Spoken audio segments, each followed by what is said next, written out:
Let me know when it comes on. All right. All right. All right.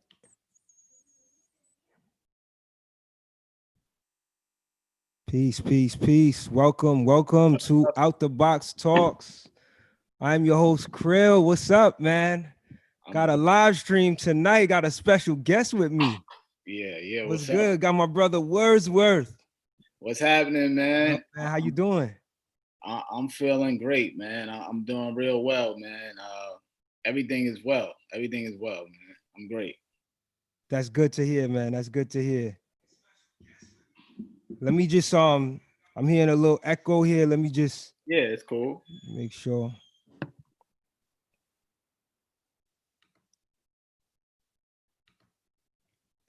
So I definitely want to talk to you about this new album. I mean, this new book that you got out, man.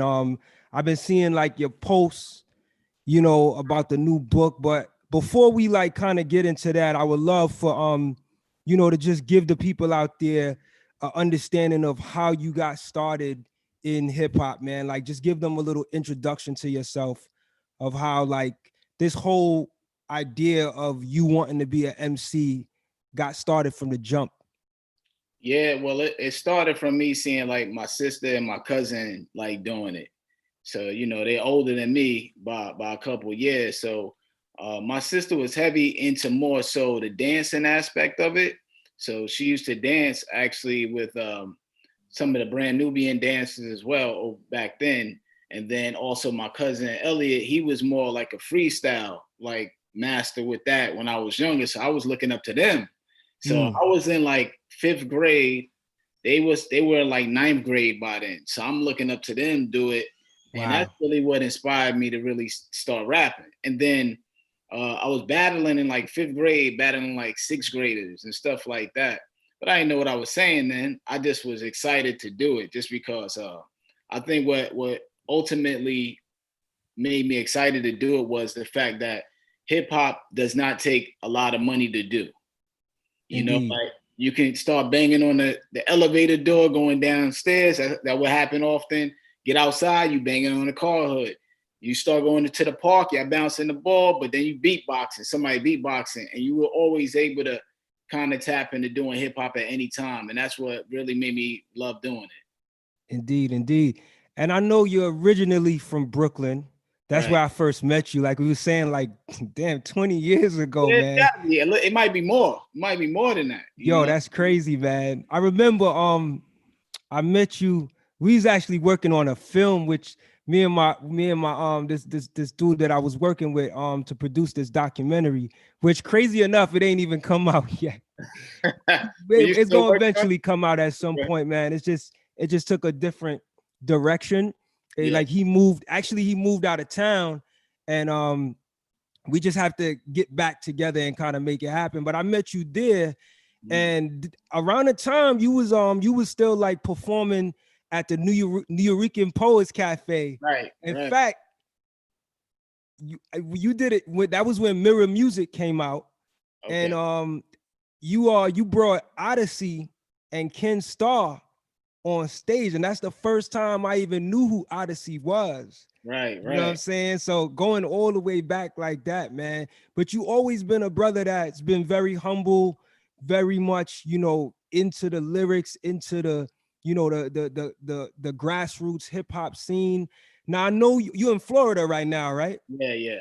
What made you what made you leave this space right here in New York and transition out to the South?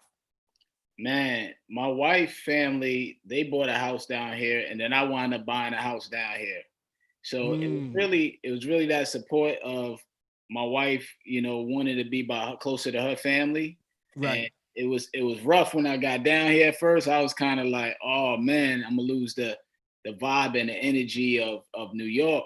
Mm, But I actually feel now like I actually wound up flourishing more than I would have probably in New York, maybe, wow. because I moved, I was able to own a house, buy real estate, and do a whole bunch of other things Mm, I'm doing that it may have taken longer to do there. wow. I also I didn't lose touch with all the people in New York because I had the internet. So I was able to do all the music, all the albums I've ever done since I've been here have been through the internet. So, you know, I've been on tour. I've been touring. When I was touring with Ace, we toured like 15 years straight, and I was living down here. Wow. So, so it never stopped my flow like I thought it would, because I'm not the type of person to let anything stop my flow. So that's Indeed. what I realized. The change of environment, um, if it changes you, then that's on you, I think. Like I feel like I can get put anywhere on earth and I'm gonna flourish. That's just my style. I'm not, so I think that's a lot of people's mindset. It's more so like, nah, I can't go there, it's boring here, this and that. I'm more so like, all right, where am I at? Let me figure out how to conquer this. That's a great point, man, and it speaks to, you know, the flexibility of an independent artist. Like when you start out as an independent artist, you kind of got to find ways to be creative just from the jump. So Right. that's dope that you were able to make that move. Now, you put out a number of projects since Mirror Music, right? Yeah. But one thing that I saw consistent with you after Mirror Music was you did a lot of like collabo projects. It was like mostly like a lot of projects with other producers. Yeah. You might have had, I think the last one you did, the brother that you did it with, I think he was a producer, Pearly Gates. Pearl Gates, right? Yeah. He produced and he rapped on the album. So what made you like go that route? You know, like, and I feel like Photo Album was Yeah. kind of like a combination of producers, but like Yeah. after that, it was just always collabo. And like, what made you go that route to say, you know, all of your other projects would be, you know, working with producers? All right. Well, the album out now is Champion Sounds. That's Hmm. Pearl Gates. And Right. Pearl Gates does produce, but for this album he didn't. Actually, Quincy Tones from the UK produced the whole That's album. right. I just But remembered that. me Yeah. and Gates exchange verses, but he does produce and write and all that other stuff on the side. But what I realized was it was easier to get music done with one Mm, person. So with Photo Album was kind of like that album when I had time and I was gathering pieces from different producers. That album actually helped kind of restart my career in some ways, because Apollo Brown did a couple of joints on there for me, and at his peak and still at his peak now, the he gave me the Joy and Pain record. He gave me word. you know what Yo, I that's my mean? joint, man. Yeah, so that record alone, as a reintroduction of me, kind of set it off. Even though we were doing EMC stuff and things Yeah. like that, just from a solo perspective. So then I had other producers on there, and then it was just like it felt easier to get stuff done with one person. And if anybody's put together projects with multiple producers, you'll get a producer sometimes can't find the track, gave you the track, can't find the files. It gets kind of crazy sometimes. So it just felt like an easier way to get things done. And I think also it ended up having a project sound more cohesive. Got it. Got it. You know, I really think that when you do projects with another producer, well, I was like looking at the list of all the projects that I like, or the projects that tend to be like my favorites of the years. It's always like one artist and another producer. So I Yeah. think it's a great formula. It tends to kind of always work. So talk to me a little bit about this new book, right? It's entitled New Beginnings. Do I have the correct Yeah. What words are worth new What Words beginning? Are Worth, Yeah. Volume 1? Yep. Volume New Yep. beginning. You got the book up there. Now I know it's supposed to be based on the New Beginnings album that you did with Donnell Smoke some years ago. Right. Why out of all of the albums you decided to focus on this actual album to write a book after? Well, it was more of like a strategic thought towards doing it, Mm, right? Because I've always been wanting to write books. I actually have an autobiography I've been writing for a while, but autobiographies can take a while. It's yeah. just I'm evolving and I'm always doing new things. So now, for instance, this would be in there. So Yeah. it's like I always feel like I'm always doing something, and I haven't found the moment when I'm like, now's the time for the autobiography. So over the course of time, I felt us having this time with the pandemic and everything going on, I felt that I owed myself the duty of doing something that I didn't finish, or to Mm, start something and finish something that would be epic. So I actually chose this album because it's my shortest album. mm. So I said, let me be strategic. Let me choose something that's my shortest album to do this first book. And then that way I actually developed a strategy so the other books will be able to knock out easier, as opposed to doing an album that was mad long. Then I'm up there kind of like, well, wow, this taking a minute. I was able to knock this out. It's 12 songs. It's one of my favorite albums. And I was like, this is the way to start it off. And now I got those juices revved up. I can just write the books and knock them out. I have a strategy how I did it. I'm organized with it. And I honestly think that's what stops a lot of people from completing the books. Oh, yeah. Right? Because you're kind of like, I want to write about this. I want to do this. But then you don't know how to attack it. So I figured out a way to attack it. And I just kind of actually been trying to help other friends and stuff and pass the knowledge on a strategy level. Right. Complete a book, because it can be discouraging. So that's why I chose that book, shortest album I have. And I felt it was a good way to get started. Word. How many pages is in the book? It's 100 pages. It's 100. So it's pretty simple, straightforward. Yeah. Okay. What would you say is like in the process of actually writing the book, what were some things that were revealed to you that kind of had you in awe? I think me looking back at it now, that I think I felt looking at it like, man, I actually can write books. You know what I'm saying? Because when you're writing it, right, it's a lot of things that come with writing the book that makes you very apprehensive. Right. There's a lot of there may be some self-doubt, like, am I explaining this correctly? Am I writing this properly? How do I sound to people? Do people think, are people going to think I'm dumb the way I'm saying it, or my choice of words, what it is? So I think those were a lot of the apprehensions that came across when writing the book. And what I found out was that if I felt it was as potent to me, and I felt it resonated with me, my thoughts, and I thought it was something I should share as if I was giving advice to a friend, then why not just write it? So if I saw something like, yo, this is what I would say to somebody, let me just put it down. I'm gonna write this. This is what I would say to somebody if you asked me about it. And the more I did that, I just also made sure I had the thesaurus open. That's an easy tip that I would suggest. Yeah. You know, I had that there because some people may not feel like they're gonna have the vocabulary. So it's even me. I don't want to use the same things, but I want to express a lot. So I made sure I had different strategies that as I'm doing it, okay, I can actually finish this and actually have something to say and it resonate. Wow. You know, when I think about this idea of you writing this book and it kind of complements this album, it makes me think about like if someone were to go back and listen to this album, because I think it came out like in 2015, right? Some years ago, like about 5 years ago. Do you feel like they'll have a different experience with the music by actually reading the book? Definitely. Or enhance the experience with the music? Yeah, it definitely will. I had somebody actually post that. They said, man, there was some lines I didn't catch. Yeah. And, it gave me a deeper meaning and feeling now. When I listen to the album, it's totally different because that was my intention of writing the book. Because there are people that'll never hear my music, but a book can get discovered by somebody that's just an avid reader.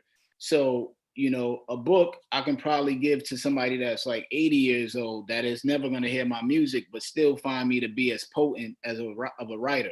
Right. So I felt the book was a great bridge to also, I feel having the name author next to my name as hip hop artist and rapper holds in high regards as I'm actually evolving in my career, the things I want to do. I think it was important to have the author title too.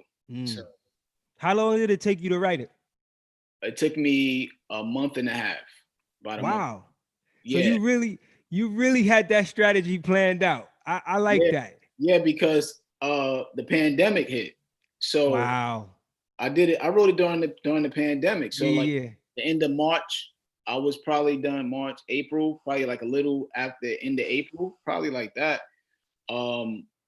And it was really honestly like I'm a person that's really with, if I'm focused on it and I'm gonna get it done, I'm pretty much gonna get it done.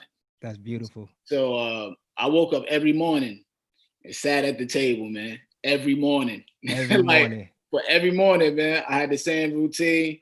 I made some vegan sausages and some waffles. I sat there with a bottle of water. I had my phone, I had the computer, I had my iPad, all Dope. three. And I would check some interviews, things to get motivated by, Yeah. and I would write. And then I just kept writing. And I did that every day from like, I would probably say March 20th. I did Wow. it every morning, man. Every morning I was there. And I just kept going and going and going. And I figured the more I kept writing and just kept coming back day by day, it would basically be like I was making a cake, right? So I put Yeah. one layer, come back, next layer, and I got to it. Wow. That's awesome. That's awesome. Yeah, it makes me think about somebody was saying the other day, if you haven't, made some strides during the pandemic, For real, like you must have been wasting your time. for Yeah. real. Yeah, At yeah. least if you had the time, I know a lot of people dealing with like challenges and, Right. difficulty with loved ones and stuff. But like for those that did have the time, I say for me, I started doing the Out the Box Talks podcast more frequently. Last year I was doing it. It wasn't as consistent as I would have liked it, Yeah. but then this year it just gave me the time. I was home a lot and I was able to really just kind of bang them out and stay consistent. Because consistency is a big deal, man.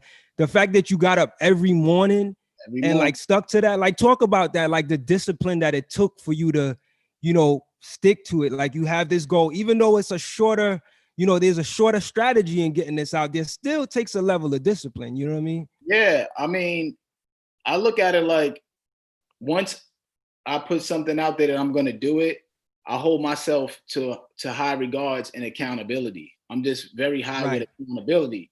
Then me posting it to the fans on Facebook, they held me to an accountability too. They held me That's very, nice. very much accountable, you know. So Yeah. every morning I was doing updates about where I was with the book, which Got it. which pushed me to make sure I finished the book. Got it. So Got when it. I got closer to being towards the end, I would be like, yo, I'm two more chapters, and people were like, yo, can't wait, can't wait. Beautiful. So I think a discussion I've been having with a lot of my friends is find a partner. Right. Find a partner that you can call every day when you're working on something, or every other day, or whatever, that will hold you accountable. Because I think that's why we don't finish a lot of things, because sometimes we could fall amongst ourselves and just kind Yeah. of like, I'm gonna fall back today. That's kind of what why it works for me, as far as me having somebody like the fans able to help me stay accountable. Uh, Right. but on top of the fact that I want to leave some of these things part of my legacy, I'm kind of Mm. self-motivated anyway. So once I say I'm gonna do it, I hold myself to that standard of wanting to do that myself anyway. So yeah, I'm just driven like that because of just wanting people to have stuff that I leave for a legacy. Man, that's wonderful. Wonderful, man. Now, I know that you're out there in Florida, like you said earlier, Mhm. and there was a story that circulated. I don't know if it was like earlier this year or late last year, that you're actually a school teacher, Yeah. and you actually enjoy it. Talk to me a little bit about what it is you exactly do, All right. and what makes it fulfilling for you. Yeah, I actually teach TV, film, and music production. Mm. And my school, Okamic, we started. We actually applied for a grant, and they won a significant amount of money in the grant. And when I was working, I actually was a reading teacher. And once the grant money came, everybody kind of knew what I was about, and Hmm. it pretty much just gave me kind of like, support to design the classroom and the curriculum. Mm. So it's like a one of one. If you see my classroom, you would be like, yo, like Wow. honestly, it's one of one pretty much. So I designed it. So I teach TV production, how to write for TV. We film in the classroom, school news. We won 5 awards last year, nominated Wow. for 9. Um, we won for 2 for best music videos, best news production, best documentary, and best PSA. Wow. That's So huge. yeah, man. So that was last year. We won at the Lee County Awards for that. So I teach all of those. I teach, and then in film, I teach a lot about like angles and a lot of things like that. And then the music production, we have a full-blown studio in the classroom. Wow. Full-blown high-tech studio in the classroom. And I just bounce around all 3. And then all 3 actually complement each other, right? In today's age, us doing this right now, so on and so forth. So it's just really about helping the kids with visualizing and being able to kind of interpret what's in their mind and bring it out to the world. Right, So right. So yeah, you're helping to bring out their creativity in a sense, you know. Does any of your students like, are they familiar with your MC background, like the yeah, lyricist lounge days? Like, are they like, do maybe their parents might know, you know what I'm saying? Like, yeah. how's that? Some of them are. A lot of kids, they find out gradually because from what I found out, every teacher, the kids look up through the like, cause on the internet. So that's what they do. Like they find out who you are. Kids they just automatically Google like every teacher. Wow. The kids would tell me stuff about teachers I didn't know. You know what I'm saying? So Wow. that's how it is. So they'll Google me just based off of my name to see about me, and then they'll be like, "Oh snap, he did this. He's a rapper. Or he did this. Mr. Johnson, this is you. This is this and that."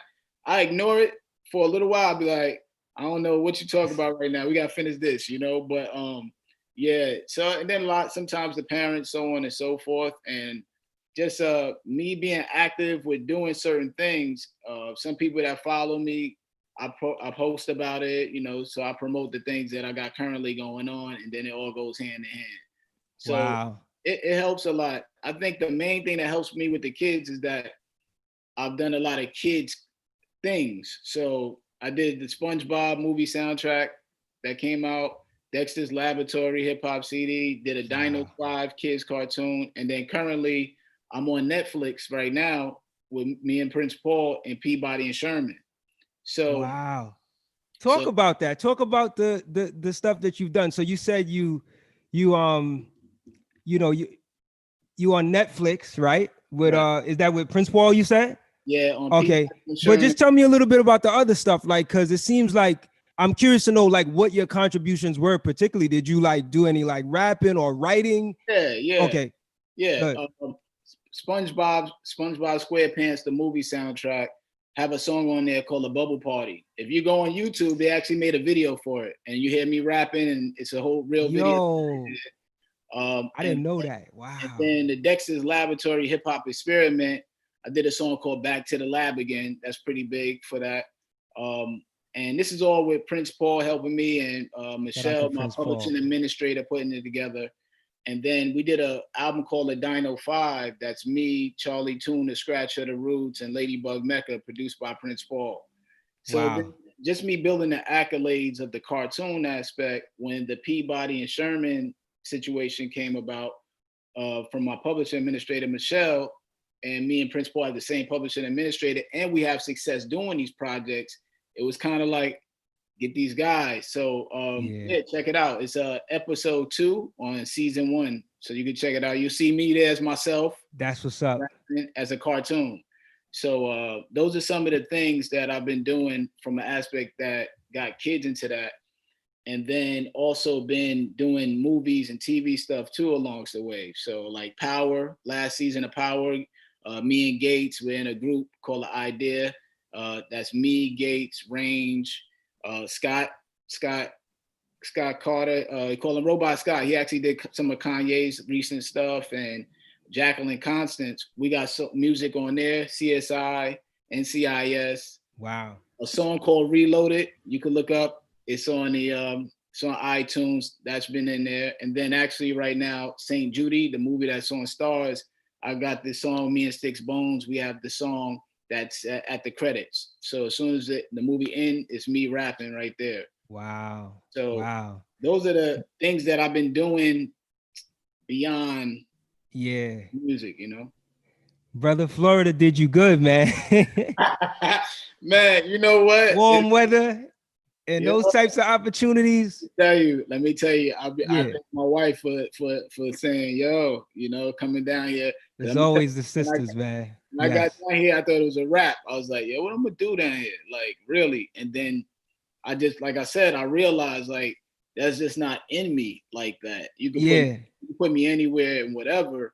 I'm always gonna try to find the brighter side to it, and how can I help the situation and bring my talent to enhance wherever I'm at, as opposed to like looking like I'm gonna go there and it's gonna kill my dreams. It's more so like, how do I guess transform my dreams or insert my dreams into my environment.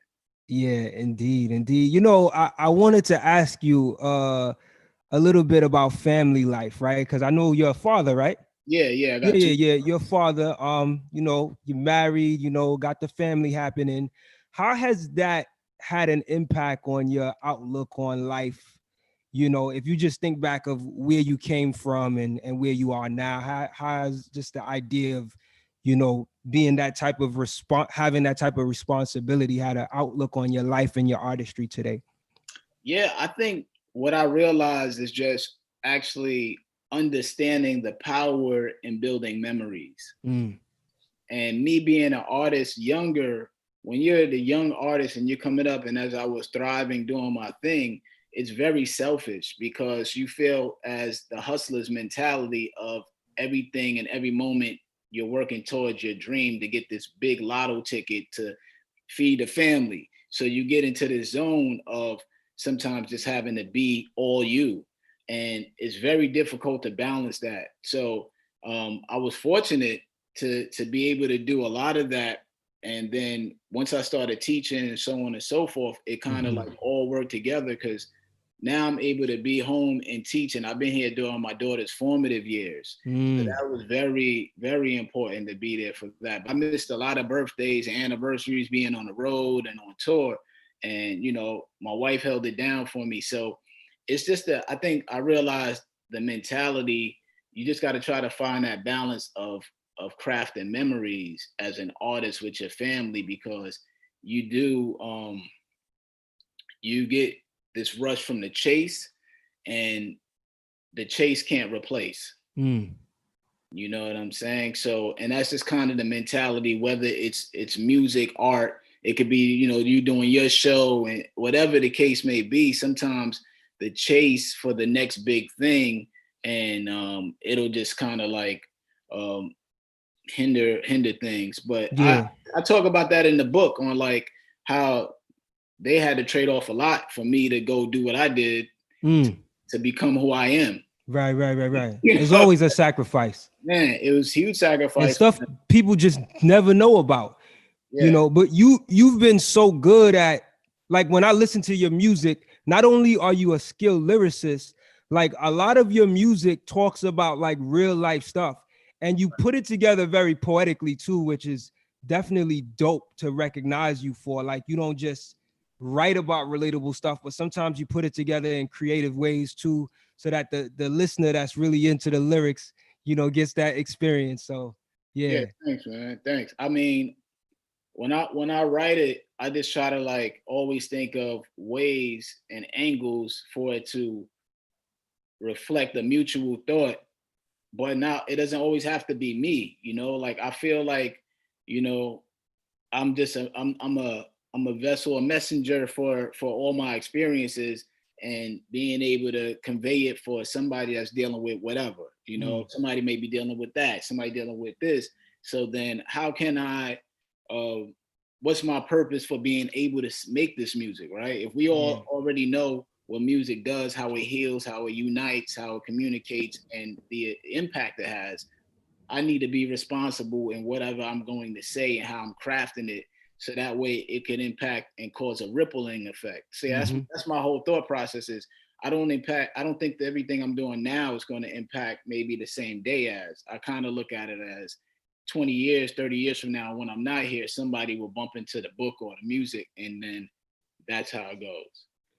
Yo, that's so true. I just interviewed brother Cy Marshall Law from Jersey, and one of the things he said was he doesn't focus on the outcomes anymore. Because and I think that's what you were alluding to a little bit earlier, like when you get so caught up in the next thing or what's to come, you kind of lose touch with the present. Yeah. And it's so dope to just be at a place where you feel comfortable, because I could imagine there was probably a time maybe a few years ago where you felt like, you needed to get to this point in your career. But it seems like you're more relaxed now, like you're comfortable with the way life has panned out. And, it doesn't mean that that's it for you. I'm sure there's a lot more coming, but yeah, I know what you the mean. Comfortability. I know what you mean, man. Yeah. It's a roller coaster. This whole Word. thing, the whole game is a roller coaster. So I would say a lot of it to sustain dealt with people recognizing my skills and saying, yo, why don't you come do this?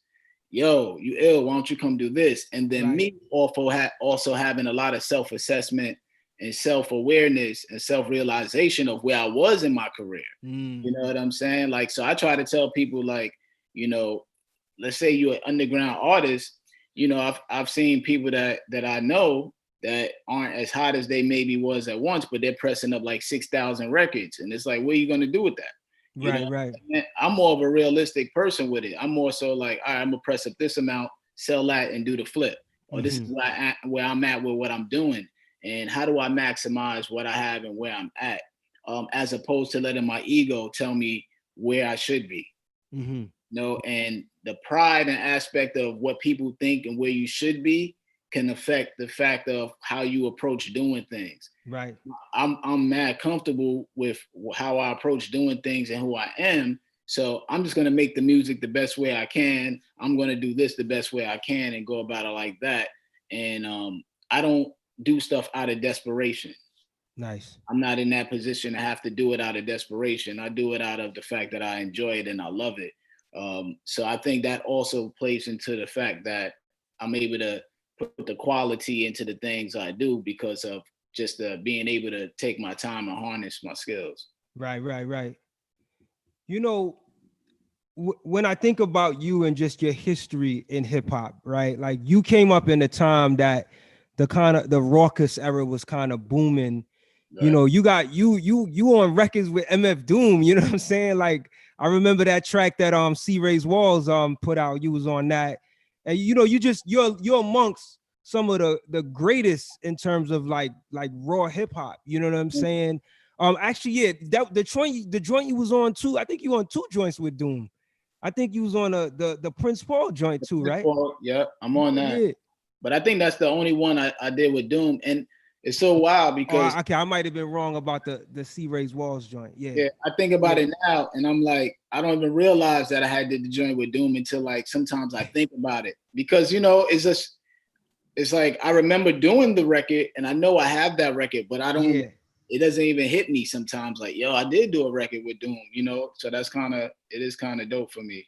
Yeah, but I mean, I just threw out that name. Obviously, Doom is like my favorite MC, but like you're among a set of elite like MCs, and I always wonder, like,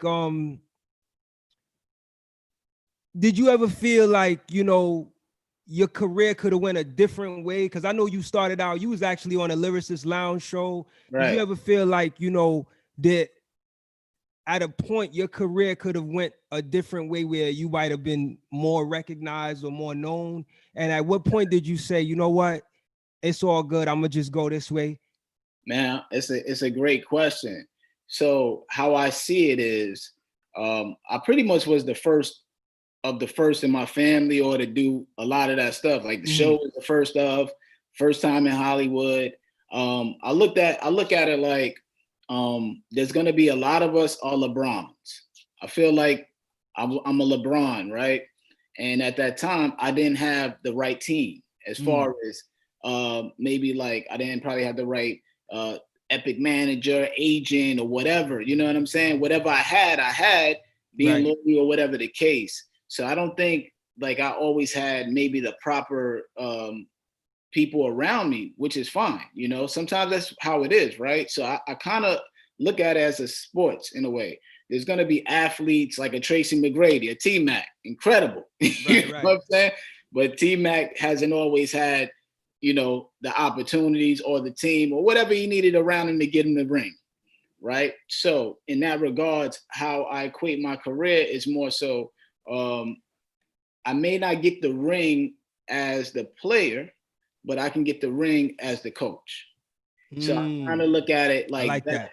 So that's my mindset now is still being able to get rings, but in a different mindset of, okay, as the player rapping, I did this and I'm still rapping, but now I see that my rings come differently. So like the book, that's a ring for me. Definitely. You know what I'm saying? So my rings are looked at from a different perspective. So that's kind of how my ideology is with it now. It's kind of just looking at it like that. Like, okay, I played the game and I got this certain legacy from it. So now, boom, now I got to move on, but I'm still in the game. But from now, I need to come from maybe a cerebral aspect or a different aspect of doing it to get the rings and still be just as valuable as the player, if not more. Wow. So that's kind of how I look at it. So the last time the name EMC came up was, for me particularly, was when I interviewed me and my co-host A-Level. We interviewed Masta Ace. I think it was like last year. And you know, I was asking him, I was like, yo, when we gonna get another EMC record? And I think he said, you know, I think his words was that he wants to make sure he has the time. Yeah. Because he was working on promoting that record with him and Marco. Right. But he said he wanted to make sure he gave it his, you know, his special dedicated time. Any update on when we might get another EMC album? I mean, I always love to hear y'all brothers like collaborate and get down. I mean, and maybe let people know a little bit about who EMC is for people that might not know. Okay, yeah, EMC is it's a group collective of me, Masta Ace, and Strickland, and we did an album called The Tonight Show. We did an album called The Show. We did an EP called The Turning Point, and we always are discussing things like that. I'll be honest, we talk every day, like in a group. We got the group chat, you know, so we talk every day as brothers. But a lot of the talk, honestly, don't be nothing about music. I'll be honest with you, like, you know, dudes. Wow. I don't even hear Ace's albums until they like come out, kind of like that's how. And they don't hear, like, we don't even discuss music like that. It's more that's like, real, yeah, it's like he'll send me something, yo, hop on this, and I'm like, I send him something, you hop on this. And then the albums come out, and then we download the album, and that's when we hear the whole album, even though we talk every day. So it's way beyond music that dudes don't even talk about music, talk about life stuff. But we do talk about, we've been talking about an EMC situation. It's more so, you know, narrowing down the producer for it. So that's what we kind of been looking into it too, who's the producer, and, you know, listening to beats. So it's always bouncing around. Yeah. So it's always happening. You know, right now I'm working on another couple of solo different projects, and then also a group project with Superstition. Me and Superstition got an album done. Say word. Yeah, we got a whole project like near completion. So I actually was just writing the rhyme for that now. The rhyme is on my screen pretty much. Yo, Super is one of them dudes that I feel like don't get the credit, man. Like, yeah. I feel like his music has been about that too. Like he's like mentioned that sometimes in his music too. But like I've been listening to him since like probably like 2004, 2005, man. Like, and what I love about him is like he's just so like he reminds me of like Fontaine in a way. Not to compare him to Fontaine, but like his music just really resonates with the everyday person. You know what I mean? That's exactly what he rhymes about. So I mean, the reason why the project came about is because me and him appeared on multiple songs, and even currently we've been getting calls to be on the same song a lot. So, you know, one day he was like, yo, man, it's like we mercenaries for hire. You know, like he do a song, if somebody hit me about a feature, he's already on the song. Somebody hit him about a feature, I'm already on the song. So after a little while, I was like, I called him up. I said, yo, man, we should really just do an album together. Like, we already get called to be on all these features together. It almost just plays into it naturally. So we just started doing joints, and man, we got some crazy joints, man. So wow. We got a nice amount done, and we're just kind of still doing it because we got time right now to kind of still mold it, you know. But yeah, What's man. the likelihood of how soon we will get to see it? I think what's this? This is July. Maybe like early next year, man. You know, because right now, Good. you know, you can't really go out and do videos and Right. It probably took a little halt. Yeah, you know, we still do the music and we still record every weekend and so on and so forth and write ideas. Like I said, I got a verse I gotta record tonight, and stuff like that. But like overall, it's just kind of like you want to do a video being able to be next to each other too, like in the video. You know what I'm saying? I don't want to do videos we both apart. Every video is just he there, I'm here. So once things get better and to that point, I think that's when we feel it'll be the opportune time. Dope. You know, it's another question I wanted to ask you. That's dope, though. I'm looking forward to that project when it does release. Actually, I remember now. I remember I was just in a mode of just like, yo, I'm gonna just put something out there, and if it happens, it happens. I remember one time tweeting. I don't know if you remember this, but I tweeted from my Out the Box Media Twitter page that I think you should do an album with Apollo Brown. And I would love to do that. I put it out there. I didn't really hear anything back. I think you might have seen it, but I didn't really hear anything back. But I mean, that was just one time, you know. And that mentality came to be after that track he did with you on was it the photo album? I can't remember the name of the track, but it was on a photo album. Joint Paint. He also did the joint with I got Ace on there. Vanish. He did Vanish on that. Vanish, yeah, that was another dope track. I Cril. think it was a combination of those two that made me say, yo. But Apollo Brown is just dope overall, man. Yeah, like he just and you're right though. Me and Ace was on his album. We had that Money joint. Oh, yeah. Album. So yeah, it just I mean, I would love to see something like that happen, man. I'm putting it out there again, man. Apollo Brown, I know you're doing big things, man. Right. Of course, I would love to see brother Wordsworth, man, like on that. Man. I go crazy. You know? Yeah. You know, I feel like a lot of things in life, like a lot of people, as far as when people say, man, you should be here, or you should be doing this, and why this person ain't doing this for you or doing this or that. I kind of feel like you just don't worry about what other people are doing. You just do your thing, and that person does their thing, and you'll meet up. That's all. And you'll meet up. That's just how it is. You know, in due time. If it is to be, it'll be. You know what I'm saying? Yeah, you know. Yeah, man. The hip hop fan in me was like, yo, that would be so dope. You know. Yeah. But I think.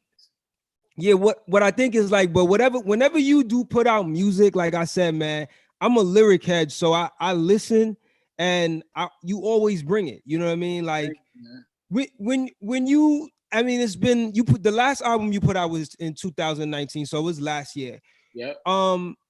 What usually happens for you to make you say, you know what, it's time for me to put out an album? Is there a feeling that you generally go through, or is there something that indicates to you, okay, it's time for me to drop something new? Like, how is there a pattern to your releases? Now it's been, I would say, the past 5 years, it's definitely a more call to action in regards to I can't complain about what's out if I'm not putting out stuff.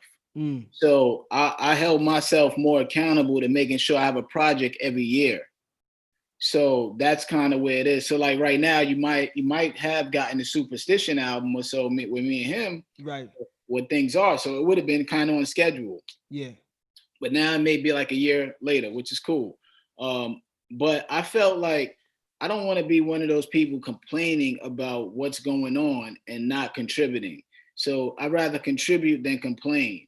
So that's more so how I had to look at it, as far as my output of music and what I'm doing, and just kind of like being more with what their times are, right? Like putting an album out, dudes be putting albums out every couple of months or so on and so forth.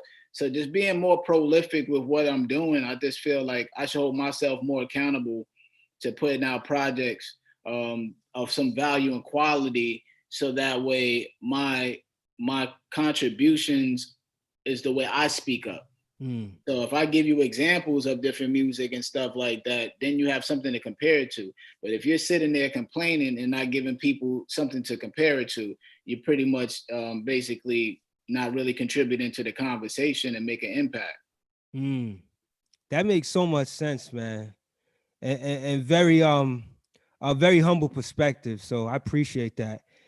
You know, I wanted to ask you, being that you're such a dope lyricist, you know, and you put so much thought into your writing, if you had to think back of, you know, the music you wrote, like what is some of the like tracks that you think back and you're like, man, that was dope. Like what's like with your favorite lines or songs that you've written that, you know, you always kind of like, oh, you always kind of marvel at? I would say I know there's certain verses that got me here. So, you know, the Tribe verse on the Love Movement album, that got me That's here. right. The Black Star verse, Twice in a That's Lifetime, right. that got me here. Disposable Arts, Block Episode, that got me here.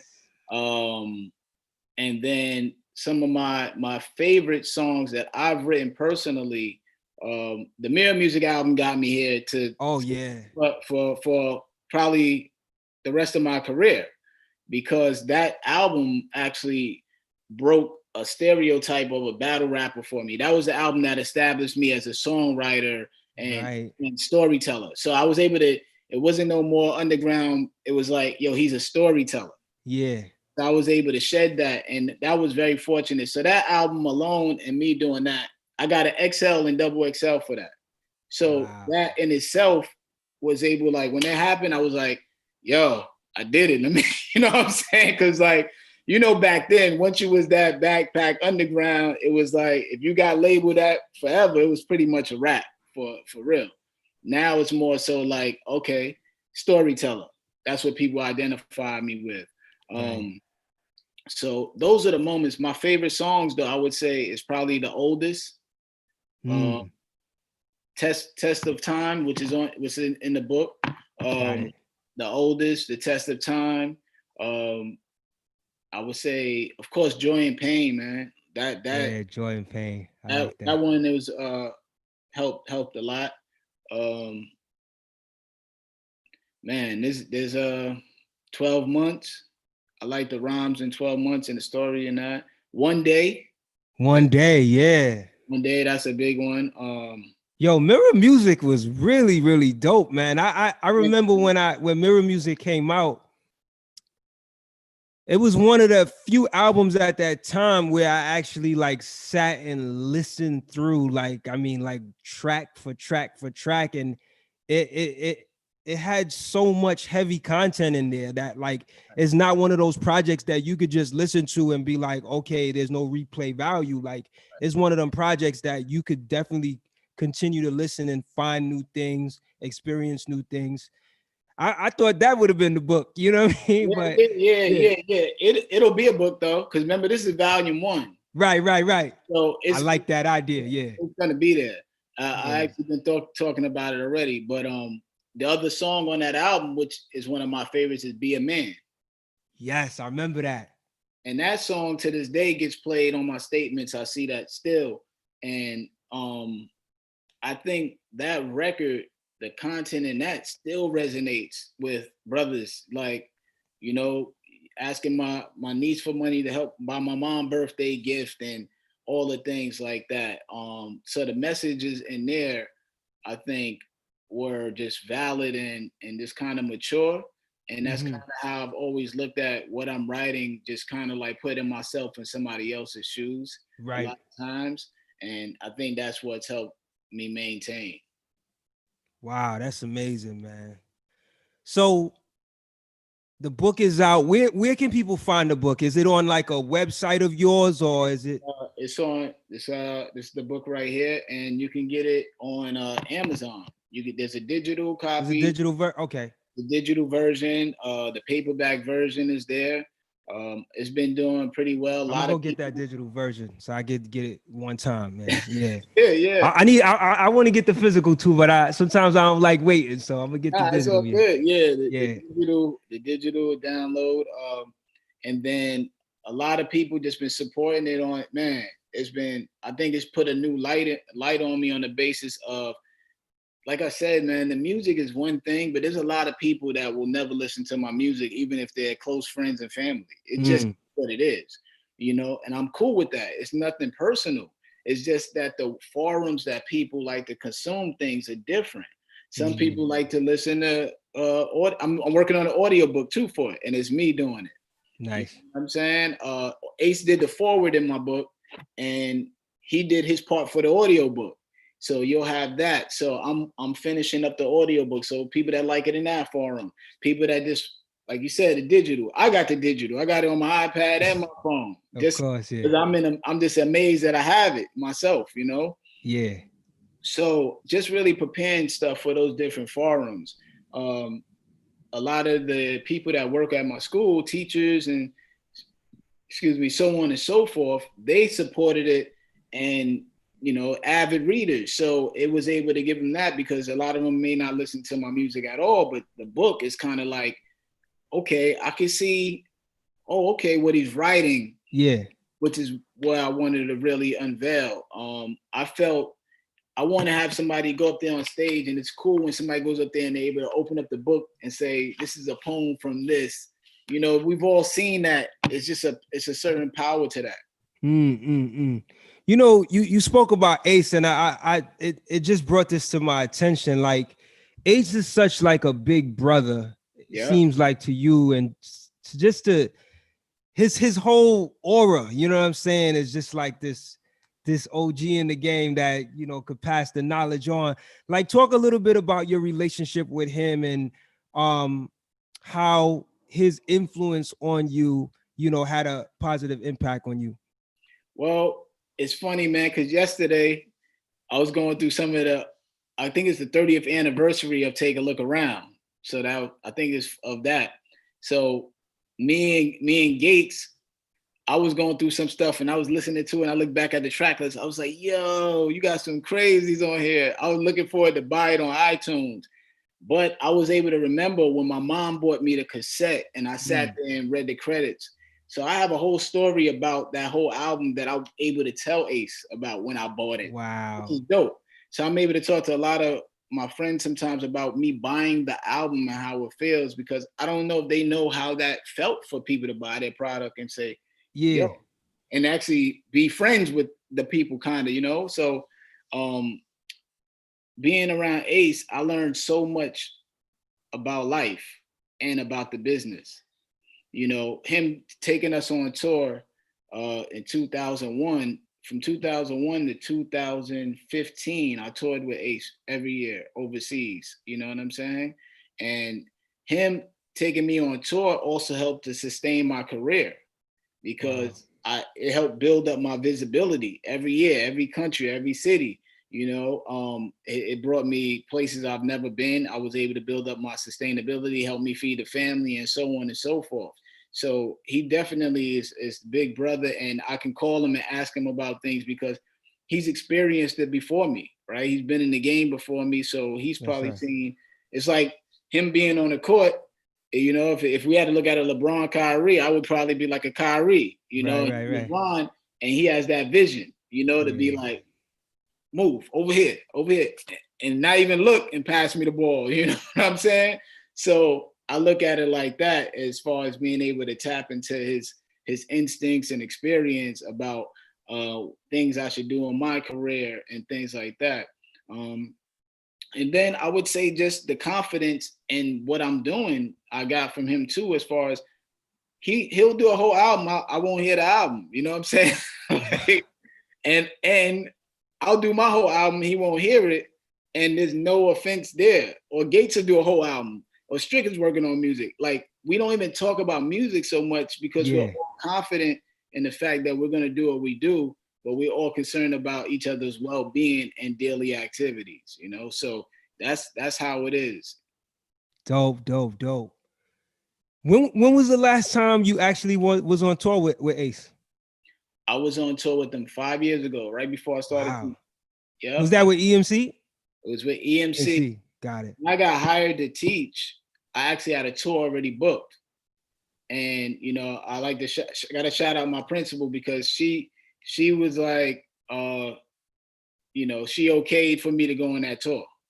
Oh wow. A lot of principals ain't having that, you know what I'm saying? But Word. you know, I got hired by Miss Pointerland, and then Miss McMillan is the principal. But Miss Pointerland interviewed me. She was like, I want him to get hired. And then Miss McMillan was like, cool. So they hired me. And when they first spoke to me on the phone about coming in to get interviewed to teach, they thought I was at home playing video games. And I was like, nah, I was actually in a tour van in Brazil. You know what I'm saying? But they thought the noise or whatever, I was just like, nah. But meeting me, you don't know how serious I take that stuff until I actually probably work with you. So not until I really got into the school or when I went on a tour and I came back and people kind of see what I do now, or people kind of can see my bio.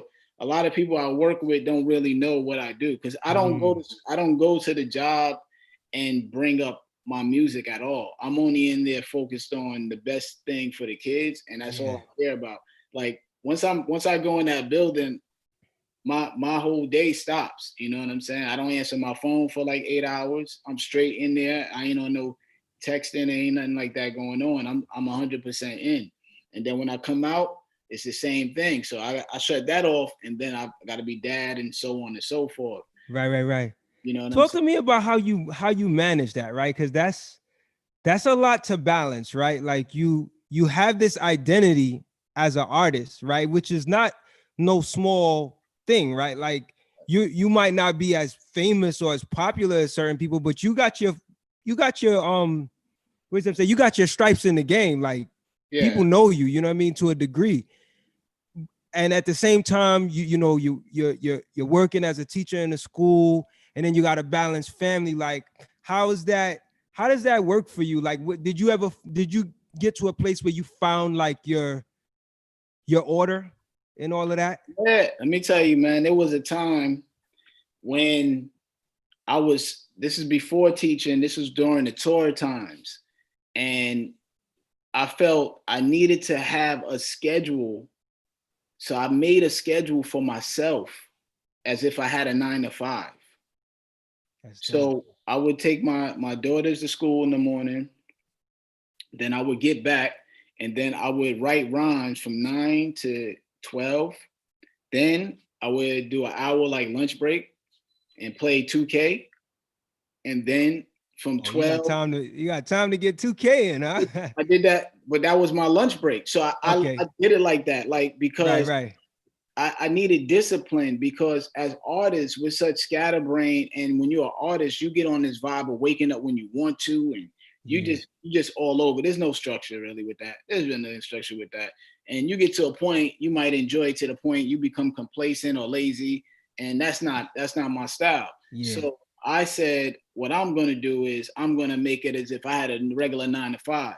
So that's exactly what I would do. I had that schedule. And then after 12, then I work from 12, and I go back in the studio and write and record. Then I go pick up my daughter, and then came home. So I implement those things in my own schedule. So that's just really my style.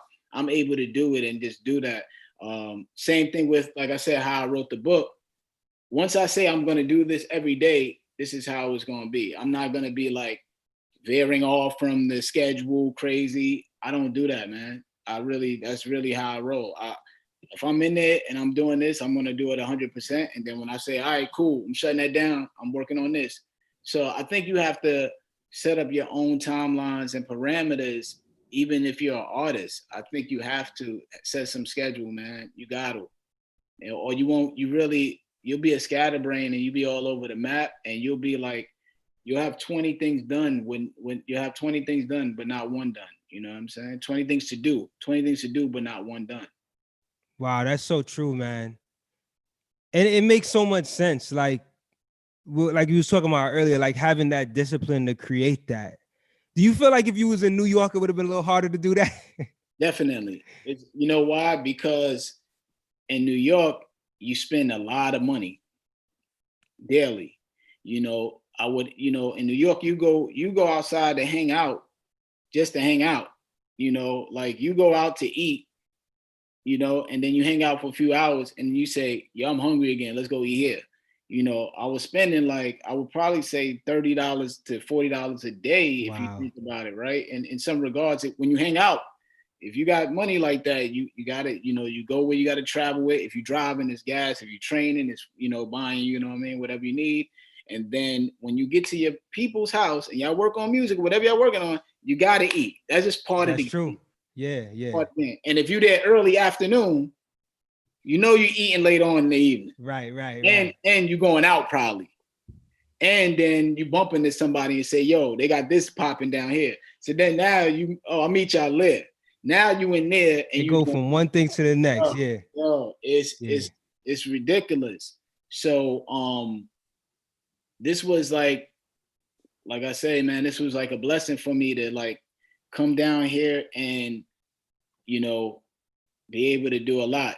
I've been able to do a lot down here, man, and just like get things done. And also just looking at the stage and age of where I'm at, it's just like where I would want to be in age. You know what I'm saying? Like I was able to be here. So I'm right where I feel like I'm at that place of, yo, I'm kind of chilling. You know what I'm saying? like, all right, yo, I'm I all could right. dig it. Yeah, I think that's why I think where most people would want to be that's had the career I had, I think you probably would want to be right now, kind of chilling. Like, Chilling. Yeah. yeah, so I feel good. Wow, man. That's so dope, man. What's the scene like in Florida? You know, like I'm not sure what part of Florida are you at? I'm in Fort Myers area. Fort Myers. Okay. I actually did an interview with Midas the Beast like earlier this year. I don't Yeah. know too many MCs out of that area, but like talk to me a little bit about what the scene is like. Like, is there like a hip hop scene? How does it compare?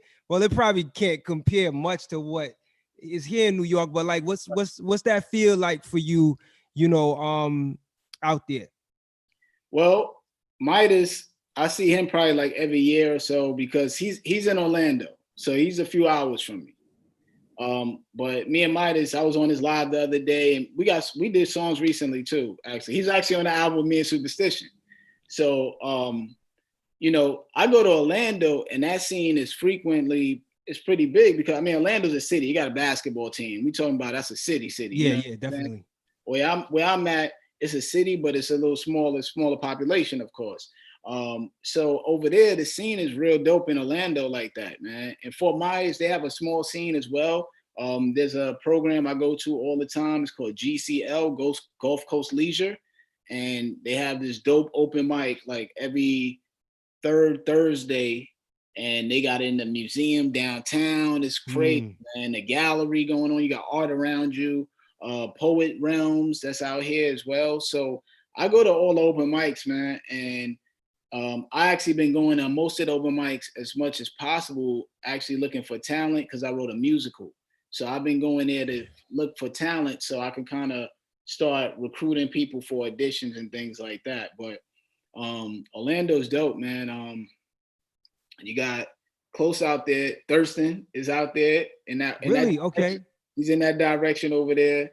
My man Junie Ali, the Beat Ministry is over there. It's all the J Biz, Shaolin, Shinobi's over there. My boy Dave Dawes over there. It's a lot of people in Orlando, man. A lot of people. Are they kind of scattered, like in the sense of like, do y'all see each other often, or is just you just know that they in the area and they doing their own thing? Well, they're in their area in Orlando, and they kind of all do their own thing. Right. Makes sense. What I'm saying? It's like being in New York in a way. It's a whole bunch of different people working in different factions. Right.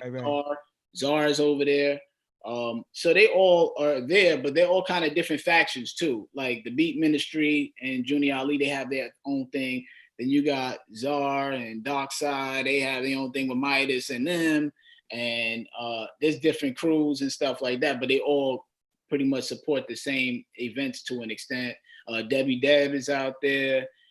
It's big over there. So I'm pretty much there every year, probably like 2 to 3 times, you know, doing shows or maybe visiting and hanging out and stuff like that. So yeah, man, it's nice though. It's nice, man. I'll be honest, it's nice. You know what I'm saying? I gotta get out there some point, man. I got a couple people that I know actually. I got a good friend that moved down there not too long ago, man. So yeah, man. It seemed like Florida is that spot, you know.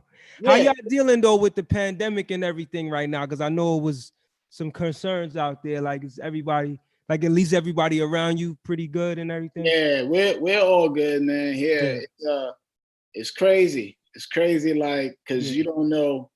It's an invisible thing in a way, right? So you kind of just like got to be super cautious. I'm going out. I got to make sure I got like my stuff set up on the desk, like my survival kit, you know, going out. You know what I'm saying? I got the mask. I got a pen. I went to get food today. I gotta make sure I got the mask.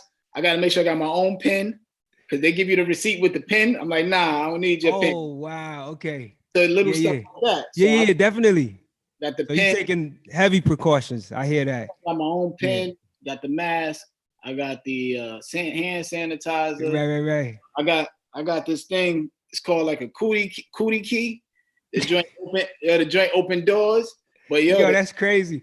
The other thing, it push the buttons for you on a pen pad. Wow. So I'm all over it, man, and I'm hoping, even with all of that, I still don't feel like it's 100%. You know what I'm saying? Yeah. But like, that's what I'm saying. I got all that to go to the post office. It's like that, you know. Right. What's the how does summer feel in Florida? Like, is it different right now? Like, totally different to what it usually feels like? I think so, man. As far as like, can't go downtown. Downtown is real vibrant downtown, and down here over here, like they got a lot of people hanging out there. You really can't do that. Everything's closed. Right. You know, the beaches, can't do the beaches like that. But I still enjoy it, going outside in the morning and walking the dog, or if I'm, like, sitting on the lanai in the back and just able to like look outside and just look at the trees and trying to like chill, man. I still think it's dope, just on the fact of I'm in a serene atmosphere to get work done. Yeah. You know, I don't feel like I'm in a chaotic atmosphere and got to run nowhere and do this and that. I'm kind of just like, all right, cool. What am I get done? Yeah. I like that. Like being around the elements of nature and stuff, it kind of inspires, you know, builds that motivation in you too, man. So that's dope, man. Yeah. I like I said, it's more so like happy where I am and still able to do everything I want to do. Yeah. So it's cool to sit there and I can absorb it. But then after a few minutes of absorbing it, it's also like, okay, it also gives me the energy and reinvigorates me to actually do things to maintain it. You know what I'm saying? And be excited to do stuff. You know, I'm excited to write stuff. Also, like the weather in itself, it gets me excited to get up every day. You know, if I open the window up, I know it's shining. I'm ready to do something. So yeah. Of course, in New York, I love the winter. I miss the winters because I used to have the Timbs on. Right. The bubble coats and stuff. Yeah. The dressing of New York winter is what you like about winter. The fact you got the. Yeah, I don't like the cold at all, but the dressing, yeah. I don't like the cold neither, but the dressing aspect of New York wins no matter what weather it is. So you don't care what the weather is. You come in, you got your situation on. You come up in a spot, you feel good. How you right on, you know. And I think that's what's crazy about that's what I do miss, the aspect of dressing for the winter. I don't miss the winters, but I miss the fact that you get the outfits right, skis and all that. You just, you come through, stomping through, come in the spot like, yo. Yeah. Dope. Wow, man. Yo, Words, I had a pleasure talking to you tonight, man. It was dope, man. I feel it's like Been a long time, man. And I definitely don't want this to be the last, man. I want us to chop it up again at some point, Yeah, again, especially when you got that, hopefully, maybe when Superstition and you drop something, we can yeah. have y'all on. Yeah. Like I said, man, I think it'll be like next year. Okay. Right now wouldn't really be a good time. I mean, this Yeah, would be yeah, yeah, yeah. people to hear Understand. music. I think people are listening to music, but like at the same time, I don't think you're able to really. I would like to travel and we film me and him probably talking about Word, what we're doing and word. stuff like that. You really can't do but so much of that. You can do it, but I ain't trying Yeah. to. We're not trying to risk health stuff and like that with families. So Mm. but yeah, man. But before we go, man, tell the people some of the highlights in the book, man. Certain things that you feel like, you know, would really that they would really gravitate to as they read the book based on how you see it. Yeah, so the book it's my rhymes and you read it at your own pace. Mm. All the artists and music that we like and we listen to it and we nod and we keep it going. You go to the next song. With this, it's kind of like you can read the line, pause. You can see my narrative thought of why I wrote that rhyme. This is like Mm. the director's commentary on while watching the movie. I So like that. it's me telling you like when I wrote this particular rhyme, this is my mindset behind it, why I feel like this. So I would say one of my favorite songs that I've ever written is called "Test of Time," and I tell everybody for the most part to play it for their parents and play it for your grandparents. So if you get a chance, a song called "Test of Time," or let them read the story. Let them read the story that's written in the song. Just give them the book and say, read this real quick. Um, for those out there, when you get a chance, check out Test of Time and listen to the story. And what I write about that. There's another one called Diamonds, and I actually have pictures in the book of me traveling as well. So got pictures in there, me in South Africa and Oh. stuff like that. So posing this and that, and kind of like you know us overseas. Got the brothers in there, me in Soweto. Mm. So you get to see a lot of that type of stuff for the journey. And part of that journey is a part of that song Diamonds about how the world is bigger than you think. So then I'll give Wow. you some stories about that. So it's really, I think it just helps people to understand like Tupac and Biggie's gone, right? We got some of our most famous artists that we love, that we cherish to this day. That pass away and we never get to really ask them what they meant by that. Mm. With this, you're able to read it and say, wow, okay, I see. I never thought about that. I never see that because a bar, it can be very powerful, but sometimes you saying a sentence to me needs a discussion. So with the bars that I wrote in here, I'm able to provide the discussion about it, Mm. Mm. and that's what the book is about. Dope, dope, dope. And I feel kind of like, man, I should have been able to like check this out before I spoke with you because I'm usually like really into that type of stuff, man. But nonetheless, I'm just glad that you were able to share at least some insight about this book. I'm gonna definitely go get the book, at Yeah, least the digital version, and check it out, man. And maybe we'll have you again in the future to talk a little bit more about it. But again, man, thank you so much for no, this man, it's time. good catching up, man. I really appreciate this, but I want to say, big you up for the perseverance to still be doing it. I mean, I've seen you, man, from when you just started to Yeah, get it going, yeah. and to watch you grow and stay consistently with doing it, and the people you interviewing it over the course of time, knowing how the game is, man. I salute you, man, for that, man. So I'm very proud of you myself, man. Brother to Brother, brother. that means the world to me, man. Very I really proud, appreciate man. that, man. I was telling Cy Marshall the other day, I was like, yo, I had moments where I wanted to give this thing up, man. Like, Right, is this something like when you feel, and I was also, I was like, had to do with family, you know what I mean? Like sometimes right, you go through stuff and it's like, yo, it's not working out too well right now. I got other priorities that I got to handle. But right. this thing just keeps calling me back. Like, I love being able to share, you know, about dope artists like yourself and so many people that I feel like don't get the recognition they deserve, or even just like for me, it's never about like how well you know, never about hype.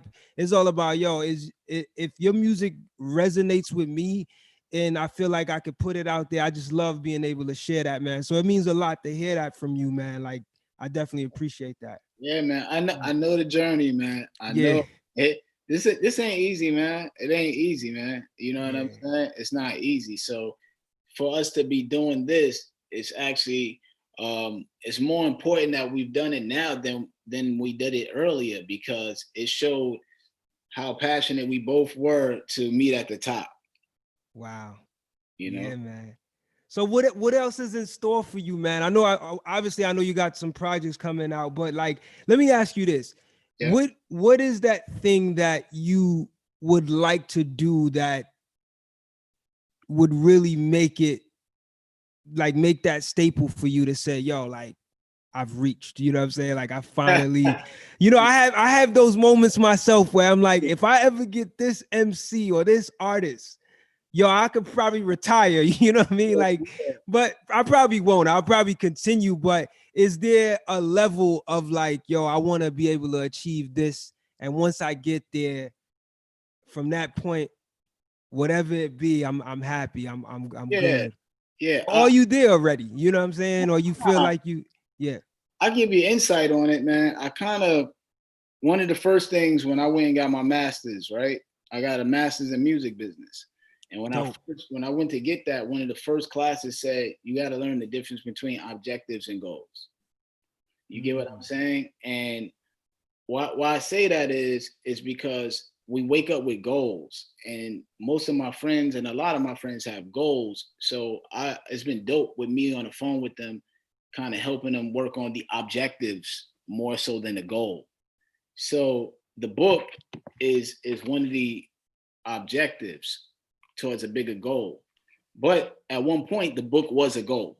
You know what I'm saying? But I had the objectives. Some of the objectives was getting up in the morning. Some of them was gathering all of this. Some of them was that. And then I reached the goal on that. Now that I got this goal, this is only an objective to getting the musical done.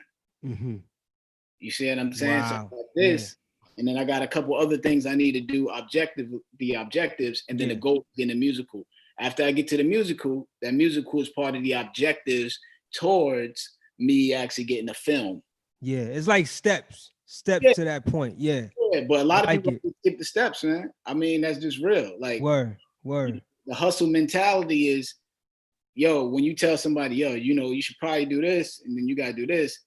Yeah, nah, I hear you, but I got this going on over here, so I think I'm gonna do it. And then that don't work because they trying to, you know, shortcuts. So that's what I'm looking at. So the final, not the final, but when I'm in that realm is when I'm doing the features, the films, the features. So that's where I'm at. So the next thing though, more books, but the books are there. And then now the musical to theater. Yeah. Wow. To theater. Movie theater, man. Wow. Yeah, that's You know, it doesn't even surprise me, Words, because you've acted before. You know what I'm saying? Like Lyricist Lounge was like a video show, you know what I mean? Like, so I didn't even think about that, but it makes total sense. Like you being able to take yourself to the big screen, and you know, like you're a very talented brother, man. I could definitely see that happening. Yeah, that's my I mean, I did it kind of backwards in a way. I went straight to TV without a record deal. So, you know, when I did the lounge, so it was kind of different. I did it kind of backwards. Yeah. But now that I learned those things, so on and so forth, that's how I view it. I view it's gonna go from this to go to the musical. I got the musical written. I actually have it in my phone, like eight tracks, half of It's it already in the plans. Yeah. I got half of it done with music and the lyrics and stuff like that, and demoed up. And then, like I said, I then go to the theater, go to the movie theaters. But that musical, there's objectives before I get to that musical, man. So I'm working on the objectives now before I get to that musical. But I know it's there, but I know That's the main thing. I gotta stay on the course, man. Yeah. People don't like to stay on the course, man. Yeah. It's hard, man. It's hard, but I don't play that game, man. Yeah. I'm like this. Nah, this ain't done. And I got that from Ace. I could say that. Wow. He's very first. That ain't gonna make sense. The logical aspect of it. Yeah. And understanding that. So I take that a lot into perspective of what do I got to do first, then this, then that, and this, and it gets achieved. And I find to be way more successful doing it like that. I'm gonna definitely be looking for those objectives, man. I'm gonna be like, next one, I'm gonna be like, they go another objective checked off right there for Words. Write them down. Yo, on the real, yeah. I tell you, write them down too. Like, not everybody's gonna be able to, you know, I think that's a huge another issue. We freestyling it. You know what I'm saying? Yeah, like, to get this done, and somebody tell you got to do this and that. Oh, I forgot that. Yeah. You know, I got the phone. I got the notes. I got the to-do list going on. I got a to-do list. I got the little circles next to it.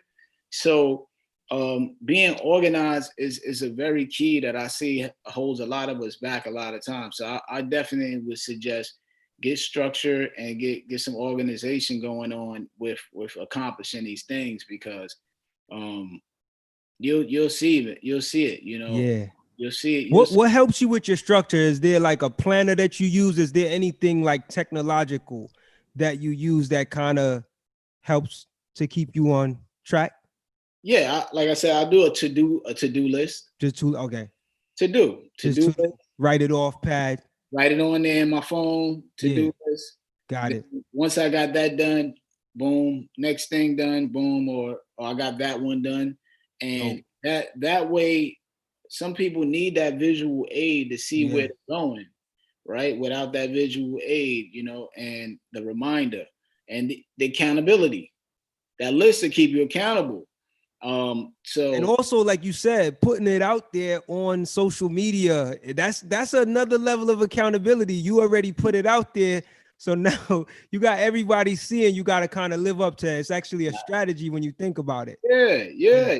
I definitely go with that strategy. It keeps me on point. If I put a deadline up there, it's gonna be out by this day.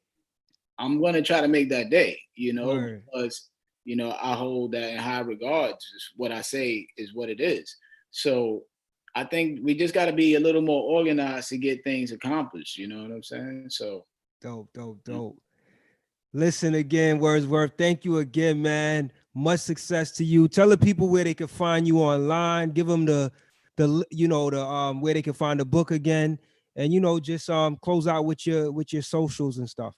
Yeah, at Wordsworth, BKLYN. That's me on Instagram, at Wordsworth_EMC on Twitter.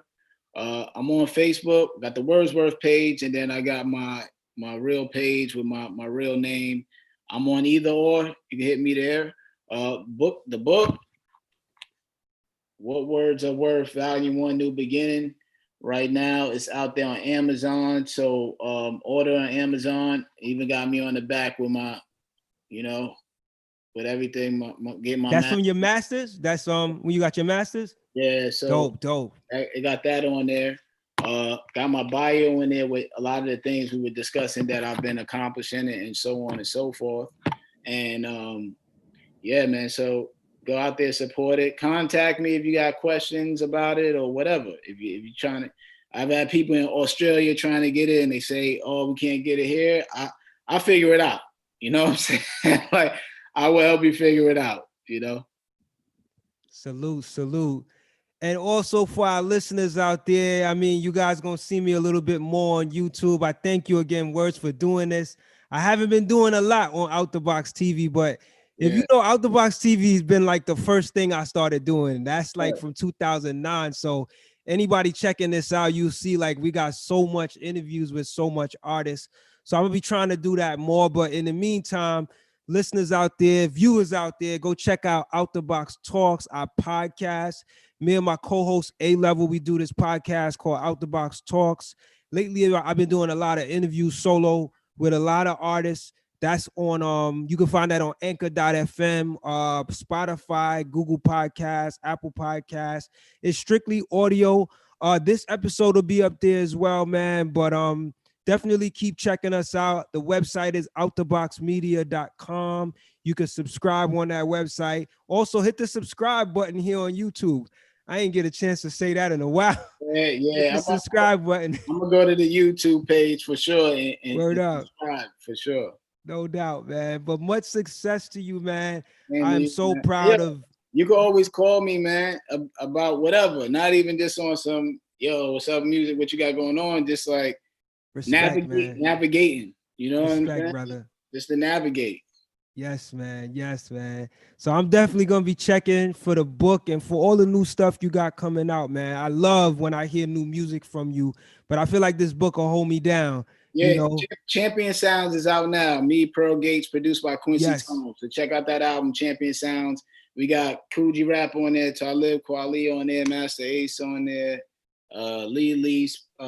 We got a whole bunch of different people on there, man. That just of a certain cloth. Rashid Chappelle is on there, and we got videos for it and everything. Champion Sounds, that's out now. So I wanted to make sure I say that. Shout out to my man Pearl Gates and everybody. Big ups to Pearl Gates, man. All right, man. Wordsworth, you have a good night, man. I'm gonna definitely keep checking for the music and the book and everything. And to all our listeners out there, make sure y'all checking, all our viewers. You know, I know a few people left some comments, so you know, big ups to the people that was, you know, leaving the comments and stuff. But I'm gonna go on to YouTube and actually, if it's some comments or questions, I'll go back and respond to them too. Good looking, man. Good looking out, man.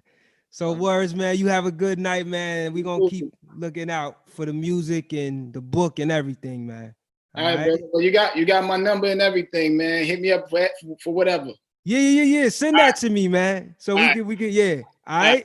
All right, Peace, cool. my brother. Peace. Have a good one. All right.